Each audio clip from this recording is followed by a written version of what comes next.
God is dead. God remains dead, and we have killed him, Friedrich Nietzsche wrote in 1882. To understand what the German philosopher meant and what he thought of men, morality, and society as a whole, we collaborated with Professor Stephen Hicks on this Sprout special series.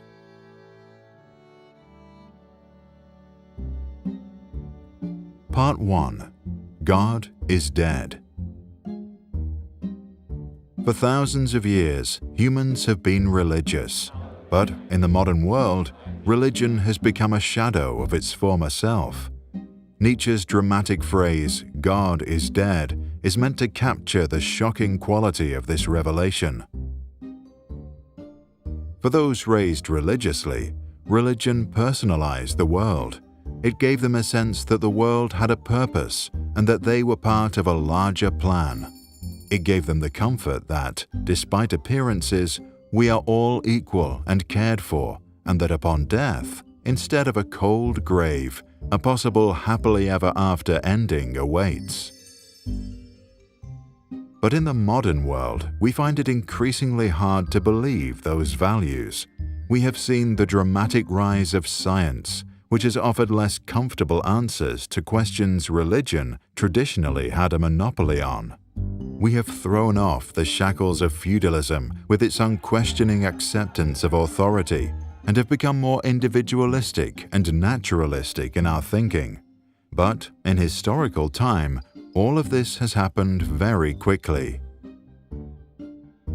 For millennia, we have been religious, but come the 19th century, even the average man had heard that religion may have reached the end of its journey. For most of us, even the suggestion of this hints at a crisis. Imagine a 13-year-old who is awakened in the middle of the night to be told by strangers that both his parents have died. He is suddenly an orphan. For as long as he can remember, his mother and father were present in his life, looking after him and guiding him. Now they are gone, and ready or not, he is thrust into that world alone. How does the young teen handle that sudden transition? Culturally, Nietzsche says, we are like that young teen. For as long as we can remember, our society has relied upon God the Father to look after us.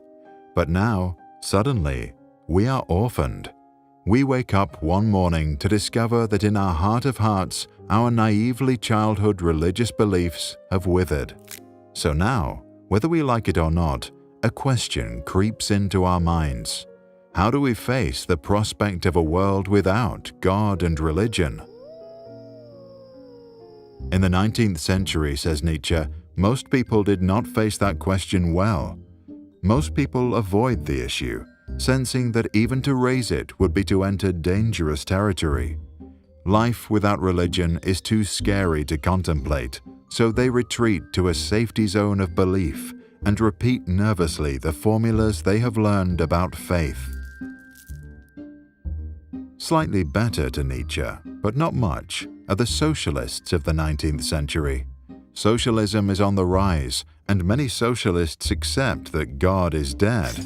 But then they are very concerned that the state take God's place and look after them.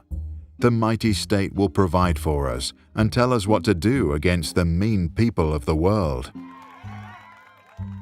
Think of it this way. The Judeo-Christian tradition says this is a world of sin, in which the weak suffer at the hands of the strong, that we should all be selfless and serve God and others, especially the sick and helpless. And that in a future ideal world, heaven, the lion will lie down with lamb, and the inescapable power of God will bring salvation to the meek and judgment to the wicked. The socialist tradition says this is a world of evil exploitation, in which the strong take advantage of the weak. But we should all be selfless and sacrifice for the good of others, especially the needy, from each according to his ability, to each according to his need. and the forces of history will necessarily bring about a future ideal world that will end all harsh competition, empowering the oppressed and eliminating the evil exploiters. Both religion and socialism thus glorify weakness and need. Both recoil from the world as it is, tough, unequal, harsh. Both flee to an imaginary future realm where they can feel safe. Both say, be a nice boy, be a good little girl, share, feel sorry for the little people. And both desperately seek someone to look after them, whether it be God or the state.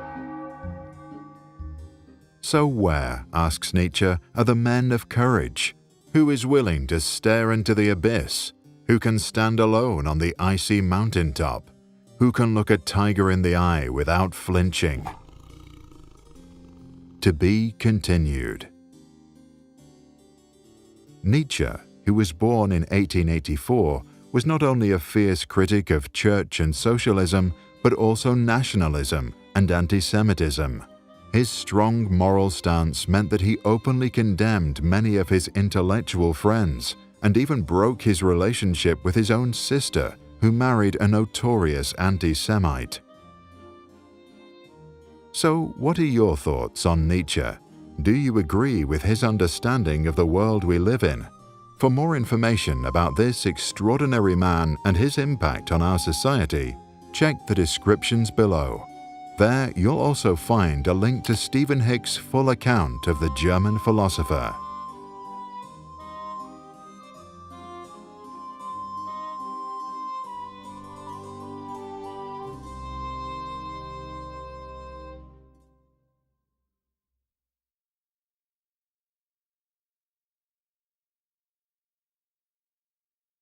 This and all other Sprouts videos are licensed under Creative Commons.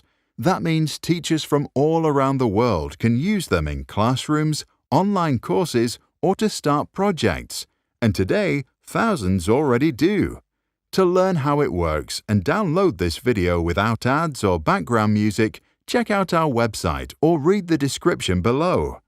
If you want to support our mission and help change education, visit our Patreon. That's patreon.com/sprouts.